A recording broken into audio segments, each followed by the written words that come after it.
Welcome to Obey Your Strengths with Gallup Certified Strengths Coach, Kersten. Welcome to the Obey Your Strengths podcast. I'd like to say hello to my friend Larry Guillory. Hi, Larry. Hey, Kathy, how are you? I'm doing great. Thanks for being here today. Larry is the Chief People and Communication Officer at Kipp Texas, a public charter school here in Texas. Do I got that right? Public charter? You got it right. That's right. All right. And I've worked with Larry for over a decade now. I can't wait for him to share some of his strengths with us and also some of his just views on great management and great coaching, because that's what I've invited him to talk about. First off, Larry, I think I met you in 2000 and I want to say 10, 11. Sounds right. You'll buy that. And I remember my first, impression of Larry Guillory is, whoa, he gets stuff done. Do you think that's a fair impression? I think so. When we get into talking about my strengths, there's probably some real reasons why that is the case. I will say that as I've learned over the last 10 years or so since meeting you the first time, I still endeavor to get things done, but I really try hard to take a more people-centric approach to doing that than maybe I did back 10 years ago. Well, I thought you had a pretty good people approach. I enjoyed working with you. I actually, at one point in my career, wanted to draw closer to you, and I asked to be reorged to your organization because I wanted to learn from you. So I remember. Yes, I admire you, and it's been a pleasure working with you in the multiple positions you've held at multiple organizations, and we can share more about that as we tell kind of the story of your strengths, and that stuff will come up. But let's talk about your top 5, Larry G. Now, all right. What the people need to know is that I call you LG. So from now on, when I call you LG, I'm talking to Larry. It's my nickname. It's a lot of our nicknames for you. LG works with me. Life's good is what I tell people. So LG works. That's right. What's your top 5? So my top 5: strategic is number 1, relator, arranger, activator, and maximizer. And oddly enough, if you take those in reverse order and take the first letter, it spells Mars, M-A-A-R-S.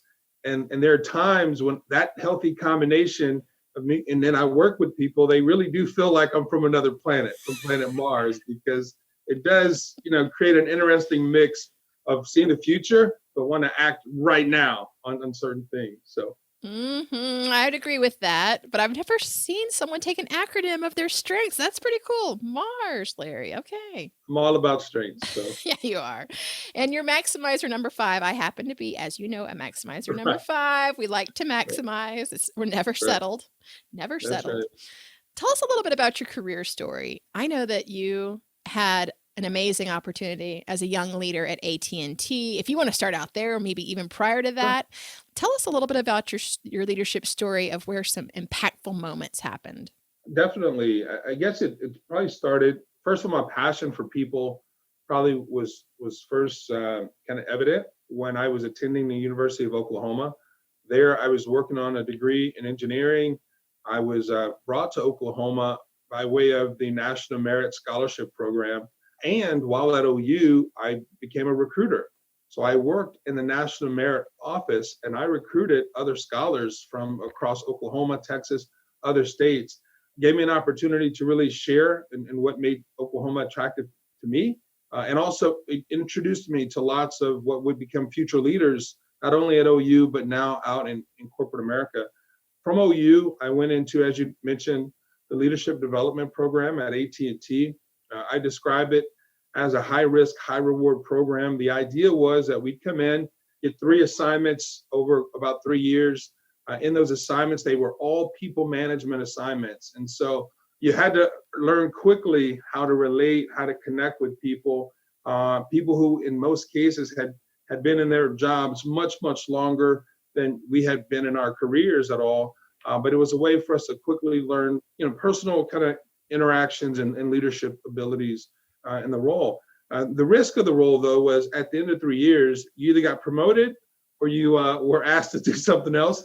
perhaps at a different company. And in my case, I was able to get promoted successfully out of the program, was in that role for a little bit, transitioned from AT&T. One of my leaders at AT&T had went on to another company, Sprint, a PCS, had a chance to go work marketing and sales at Sprint, which was new for me, but elected to go do that. Glad I did.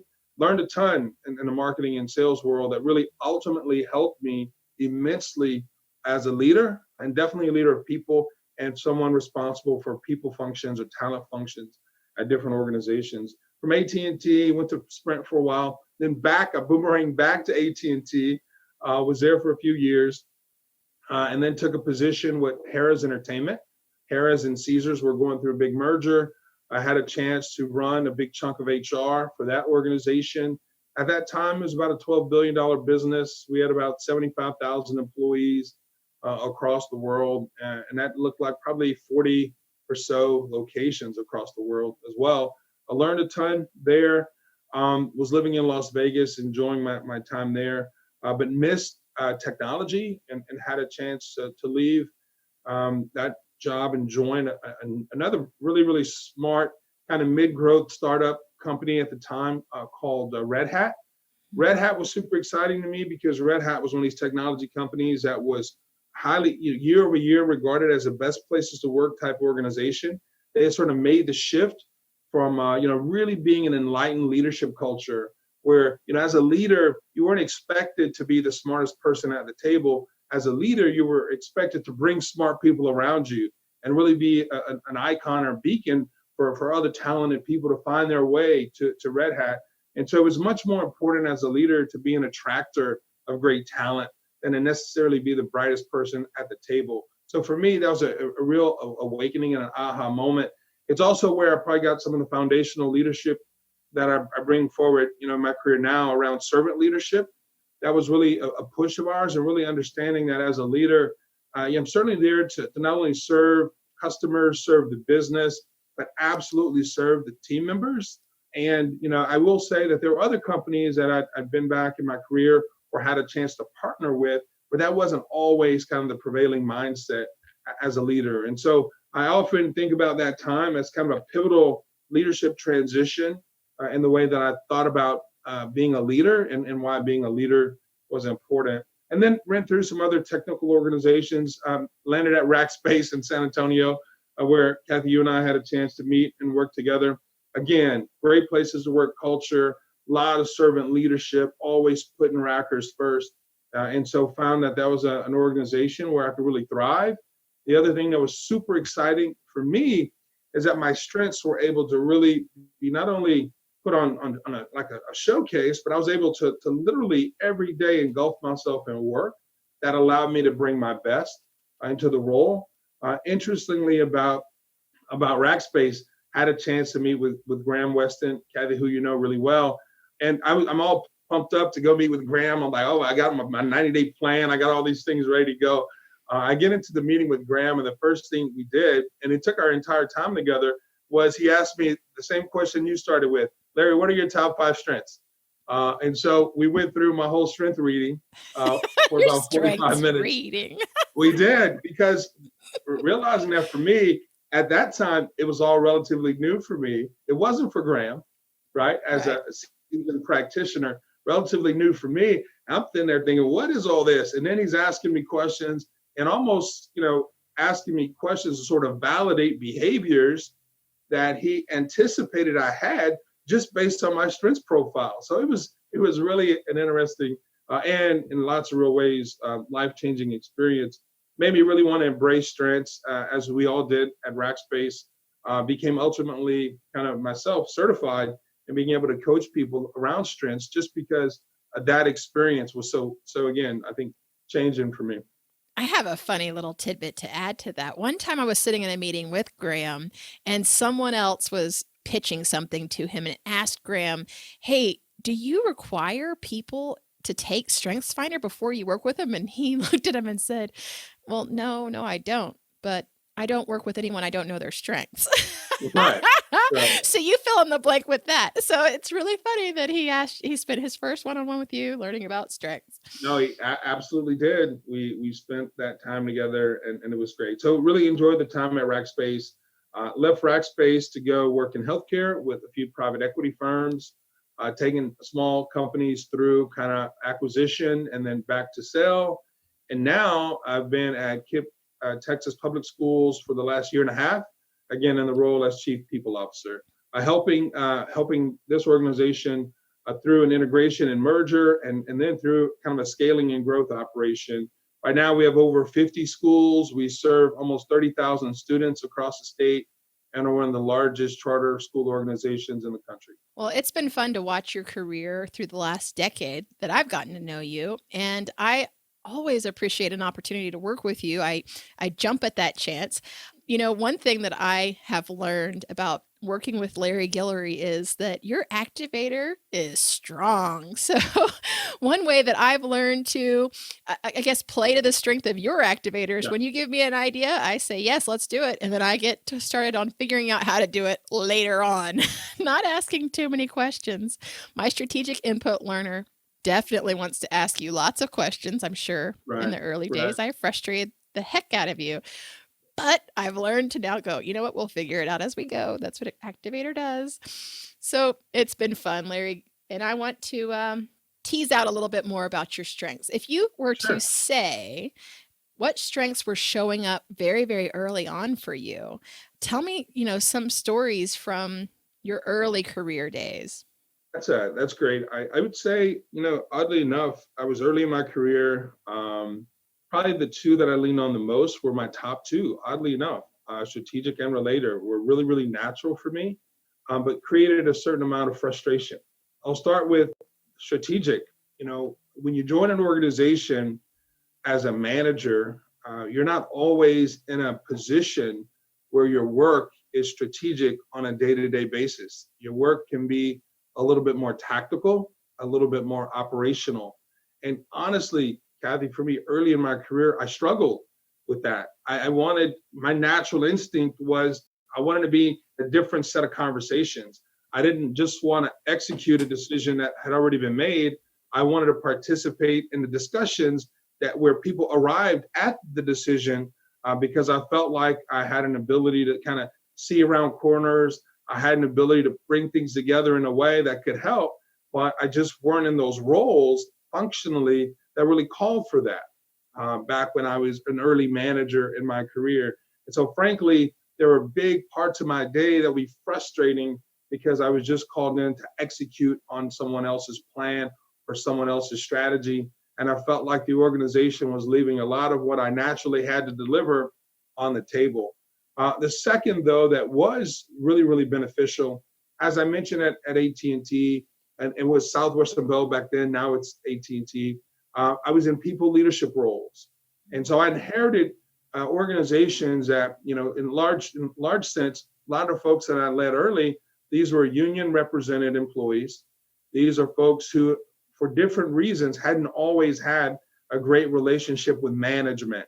And most conversations when I arrived were conversations that had to be mediated with a member of the union or a representative and all that kind of thing, just because prior relationships had been so tense between management and the team. The bit of good news is, you know, and there were some procedural policy things that, you know, mandated some of that. But the good news is I was able to leverage my Relator strength, I believe, and forge really, really tight relationships with some of those early teams in a way that even though I may have had a union steward in the conversation, they weren't talking through the steward, they were still talking to me.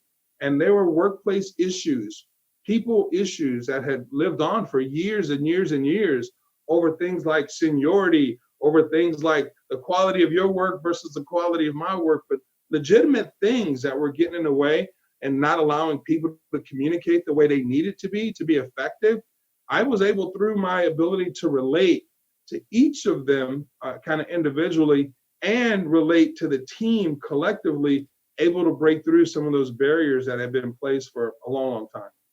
I am a living example of someone who has built a relationship with you, or vice versa, right? You invested in me and built a relationship with me. So I can kind of imagine how this happens, where when I was in my career struggle for a brief period of time, and I got some great coaching from you. You helped create moments in our conversations that made me feel like I was totally heard, but also helped me see the bigger vision of what we were working towards. So I can see that that is probably, out of all the things that you do very well, one of the best things that you do is to help people connect, to, feel that they are heard, to be personalized, to feel like what we bring to the table, but also how to fit it into the bigger picture. Man, I could kind of see that strategic relator, arranger, maximizer thing all coming together. Right. And then the activator, the kick in the pants to go do it, right? That's the one, right? The activator for me is the one I have to really throttle back and manage. The best example I could share, when I joined Rackspace, I was excited to join a great organization. I came in with my 90-day plan. I assessed quickly. I went around talking to all the leaders. I had a pick list of here's what we got to do. And the activator in me was ready to go. And I remember sitting at a leadership team meeting with all of my team and essentially telling them, this is what we're going to go do. This is what we're going to go do. And I was super excited. And as I looked around the table, no one else was excited. It was just me. And although they were all sitting there, I was all alone because the activator in me was driving so hard that I hadn't taken time to build relationships with the people that actually had to go execute the plan. In lots of respects, I didn't engage in them in even the build of the plan necessarily because I was just so eager and so excited. And that activator drive is huge. And I just wanted to go. And when I did get questions from folks, it was a nuisance. It was annoying. Quit asking me questions. Let's just go and you'll get your answers in 3 months when it's all done. Or when asked, well, Larry, how's that going to happen? I would say things like, well, it's PFM, pure freaking magic. Don't worry about it. We'll get it done. And frankly, that's what I felt. I felt like we could just push and we needed to go. And that drive is so natural as an activator that you got to work really, really hard not to let it consume you, because there are other folks who are a little bit more deliberate. They need more answers to come along with you. And as a leader, I learned that at Rackspace. And I literally just for like 90 days, I stopped activating, and it was a really tough thing to do, but I did. I was very planful about it, and really started working more on the relationships and the coalition building, so that I could have the team with me when it was time to activate. And I know it worked only because a year or so later, I'm in Graham's office, and Graham and I on the back of a napkin was talking about, hey, we need to launch a career school, and maybe we'll call it Open Cloud Academy. And literally, this was like a Thursday. I have that meeting with Graham. I meet with my team on Friday. We brainstorm how we could go get it done. And literally by Monday, walls were being moved and things were being purchased. Instructors were being hired literally 3 days later. So the activator in me was doing cheers, jumping up and down, but I was able to activate that way with my team because over the last year and a half, I built relationships. I really invested in them. They knew more about my natural style, and it allowed us to really execute quickly and move quickly on getting that career school started. Yeah, well, I know a little bit about that PFM. Let's talk about the way you build that. So let's get super tactical for a moment, Larry. Sure. When you're coaching and you're building and you're in coalition building and investing in people, I know the secret sauce to Larry G because you shared it with me, the 3 C's. So take us through the 3 C's. Now listen up. If you are an early manager, here is a secret in your pocket that will be incredibly valuable. The 3 C's. Yeah, well, Kathy, first, thanks for asking about it. And thanks so far for all the complimentary things that you said. The 3 I've C's. got woo, Right. So I appreciate the woo in you. I really do. Let me say this. You read all these leadership books, and as a young leader, or even as a seasoned leader, it can really be overwhelming. And so part of the genesis of the 3 C's is my own attempt for my own use to sort of simplify and really say, look, you can read all this stuff and it's good to commit it to memory. But if in the moment, what are those things you can do in the moment with members of your team to make things better the next day or the next hour or the next minute? And so it really distilled down to 3 things, the 3 C's, Kathy, as you described it. And it's coach, connect, and celebrate. And what I try to personally challenge myself with is each and every day, find somebody on the team and find a moment or find something to coach them around or through. And it could start with simply, hey, how's it going? What's keeping you busy this week? Generally speaking, if a leader comes and approaches in that kind of non-threatening way, you'll hear something that you can kind of probe on, that you can provide potentially some coaching points. And it could be something as simple as, you know what, I dealt with a situation like that.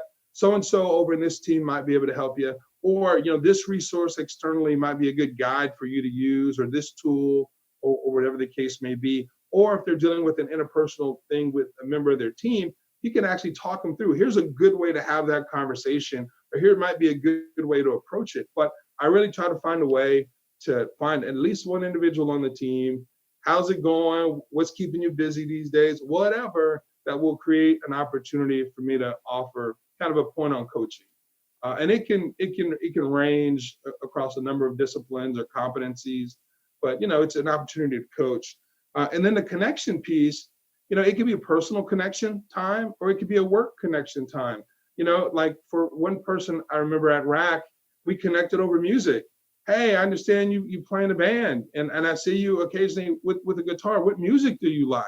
And the way I've extended that now, Kathy, is when I have teams, I still like music. I have team meetings, and what I do now, I take advantage of technology. I get everyone in a team meeting to give me their favorite song. And so I build a playlist. And so literally when I'm driving from city to city for a meeting or going home in the afternoon, I'll put on the recruiting team's playlist. And then I'll listen to their songs and I'll remember whose favorite song that is. And then when I see them a couple of days later, I'll remind them, hey, I listened to your song on Wednesday and I was in the car, jamming it out to really songs that some would have naturally been in my playlist. Others are not natural for me, but I like. And it's a way for me to connect through something I enjoy, music, with members of the team. And then on the celebrate side, that one, right, is easy to say. We don't, as leaders, take enough time to do it, but it's just really to authentically celebrate wins. If you have clarity within your team on what winning looks like, as a leader, you have to celebrate those wins when they happen, or the things that might lead up to a big victory. Take time and say, hey, this is fantastic. Oh, last week, someone on my team shared a strategic proposal on how we were going to roll out our mission and vision statement. In that conversation, we had a eureka brainstorm moment about how we were going to capture the video, make that really come to life, make it more engaging. And it was really taking a risk the way we want to do it. Take that later, subsequently to our CEO, and the CEO was all thumbs up and thought, wow, this is amazing. So I didn't hesitate. I immediately got on the phone, called the person who leads marketing for us and said, wow, she was blown away. She thought it was the right thing to do. Let's move forward. And we celebrated in that moment 2 things. A, the good idea, but our willingness to take a risk. And if that's the behaviors that you want to encourage within your team, the ability to celebrate that is going to make all the difference. So again, it's coach, connect, celebrate. The definitions you can tweak and tune to fit you, but if you just take that time, and you don't need to do all 3 to one individual, it could be multiple members of the team, or you could just pick, today I'm coaching 3 people, tomorrow I'm connecting with 3 people, whatever. But when in doubt, those simple things really make a big difference. And it does work, because I remember feeling like you're running me through the 3 C's when we were talking to each other in the hallways of rack space. And now it's a little bit different now that we interact with each other in a more lateral way, and you're not my boss anymore. But that is the way that, it works. Building connections always work. And let me pull a yellow card on Kathy Kersten on her podcast. She called me boss. I hate the word boss. We were on the same team, But boss is a word I don't love. I could be your coach or team leader. I can accept those, but boss is not my favorite. All right. So in the org chart, you were above me, and right. I'm Fair just, point. but I appreciated the mentorship, and I learned a ton from you. And the 3 C's were one of those things. Now, I want to talk about creating moments, because this is something I've been thinking about, and then I want to give you a chance to tell me what you've been thinking about lately. Something that's been running around in my mind is about creating moments for people and the power of creating a moment. I wanted to give you some credit. Man, this sound like a Larry G fan club show on this podcast, but it's sort of true. There was one point where you planted a little seed in my mind. You created a moment for me that made all the difference, that I still reflect upon and go, wow, yeah, I'm on the right track. So here's the story, Larry. You don't know this, by the way.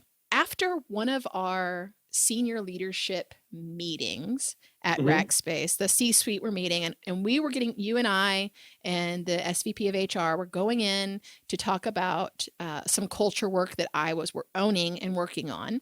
And we were trying to gather some decisions. We're trying to gather some decisions from them.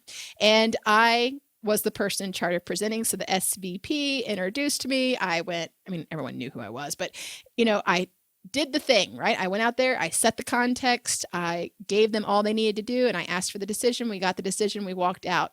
And I was really nervous because that room had so much self-assurance in the room, right? If we were to take this top 5 strengths of the senior leadership team at that time, self-assurance would have been in the top 5. And I was very nervous about this. And I came out there and I looked at you like, oh my gosh, was that okay?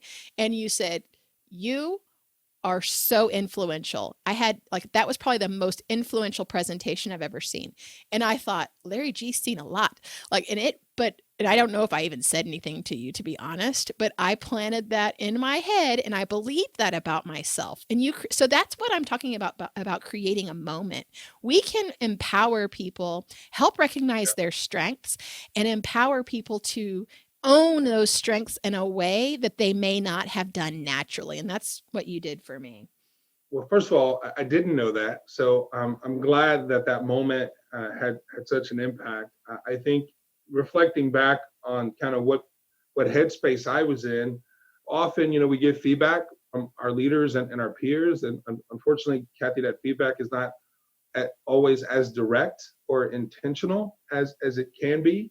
And so I really try when offering that, again, going back to Coach Connect Celebrate, if I'm in that celebratory kind of mindset, I really try to be specific about what we should celebrate so that people can, in fact, internalize that message, even push back on me. Well, Larry, I don't think so. Well, how?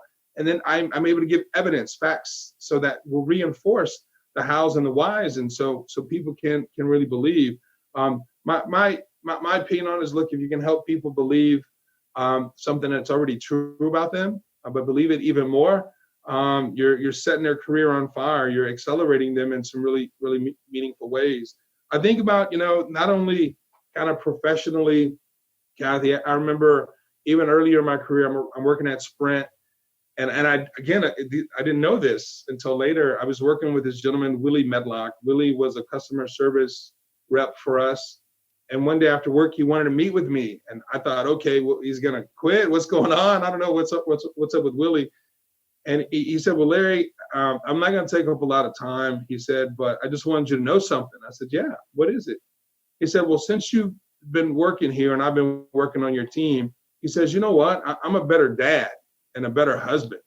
And I thought, what are you? Okay, why is that? He goes, no, but just watching how you interact with people here, our customers and our team members, I've taken some of that, your behaviors, and I've modeled it and taken it home. And he goes, really, man, I'm a better dad and a better husband. And it did a couple of things. When he said that, it stopped me in my tracks. One, it helped me appreciate that as leaders, our responsibility to the folks on our teams extend well beyond the 4 walls of our buildings and the organizations that we work in. And if there's a way to extend through your own kind of leadership style, reinforcement of behaviors or attitudes or beliefs that will help people be better fathers, better brothers, better sisters, better mothers, whatever the case may be in the form of better, then we have a right or an obligation even as a leader to do so, not just, relative to things at work. So generally, Kathy, I try to do my very best when I have those opportunities with people. What gets me super excited is not only when they, again, as Willie did, apply it at home, but when I see tangible evidence of them applying it in the workplace, or when their careers just go crazy. I can't tell you how many people I've talked to over the years who were on the fence. Larry, do I take the leap? Well, what leap? Do I leave corporate America and go out on my own? Do I take the leap? And I've talked to lots and lots of people, and I've shared with them very honestly why I felt like they were ready, or for some why they probably needed a little more work to do before they got ready. But for those who were ready and who believed what I said, it's fun to now see them on their own. And you're one of those examples, Kathy, but people who've taken that, believed not only in themselves, but was reinforced by what I shared, and have now their careers are really taking off. And they're smiling every day. They're enjoying life, right? Where many of the folks, when I were having these conversations with them, they weren't in that better place. They were in a place that was a little bit more bitter, and they were having some challenges with changes or dealing with a new kind of direction of the business, whatever the case may have been. But they had an inkling to go on their own. I, as a leader, were able to reinforce that, and now to see them having great success in their lives and careers, then there's no better reward than that, in my opinion, for being a leader of people. What have you had going through your mind lately in your own world? I know that you're transforming this organization, working on transforming this organization to be a very large school. You have lots of moving pieces. What kind of things have been rolling around in your head? As an organization, are facing some interesting times. Kipp Texas, as an organization, is only about a year and a half old, although Kipp in Texas is over 25 years old. But we are a collection of 4 regions that have now come together in what, outside of education, we would call a merger, right? And so we're still dealing with the change that comes along with that merger. Think about cultural change. You have changes in process. You have institutional knowledge that may leave through kind of attrition, et cetera. But all of those pressures and challenges from a people and systems perspective that other big organizations face, we've been facing those. A lot of the recent focus has been on kind of values and rolling out and reminding the team what is a set of core values that should inform the behavior of adults here at Kipp Texas, and how does that behavior influence the young people, the little Kippsters, as we call them here, that we have in our care each and every day. What does all that mean? We've also, as Kipp Texas, are part of a larger network at the Kipp Foundation. There's Kipp nationally. And at the Kipp Foundation level, we've recently gone through a revision of our mission and vision that now applies to the entire network.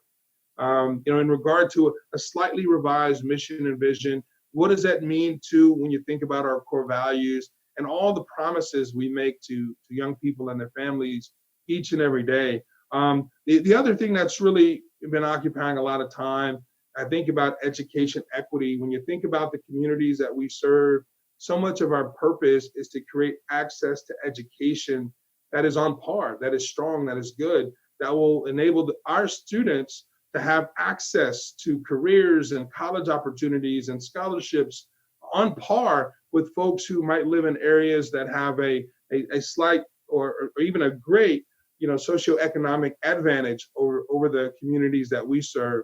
And so thinking about hiring the right talent and cultivating the right talent and people who are oriented kind of naturally through passion and their own core strengths to come in and do the kind of work and to push hard and to move fast in a thoughtful way to really create a brighter future for the young people we serve and their families. It's certainly a task and a challenge I think about on a daily basis. I mean, you can certainly, I can't stress this enough, regardless of the organization.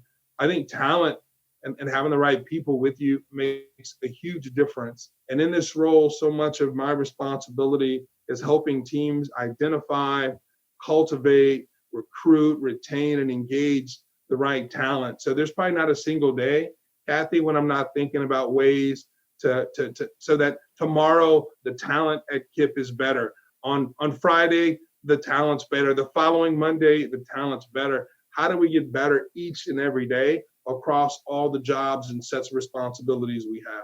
Well, I think that's the core thing that you provide to an organization, no matter what industry you're working in, Larry G., whether it be the casinos in Las Vegas to the medical group in Houston, Texas, to charter schools, to a technology firm. I mean, you are all about talent. So it's been fun watching. No, look, I've definitely enjoyed it. And you know, like I know part of being a maximizer means I have an affinity to talent.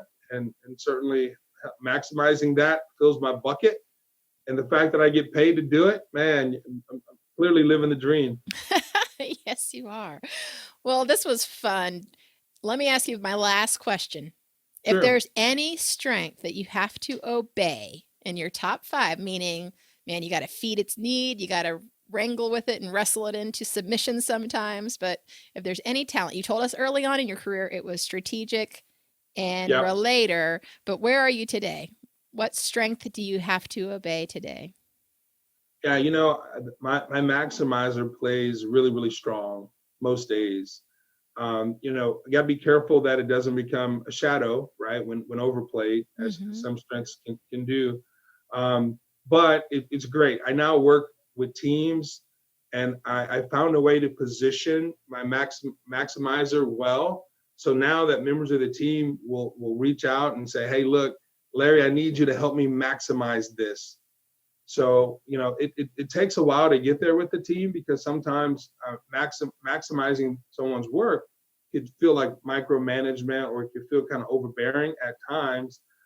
But I've been able to position that strength in a positive way with the team. And so people are comfortable coming to me to help them maximize, whether they're on my team or other teams. And so that really fills the bucket. Where it gets me in trouble is when I go home and my beautiful wife has cooked a great meal for the family. And the first thing I say is, well, you could have added some more cayenne pepper to it.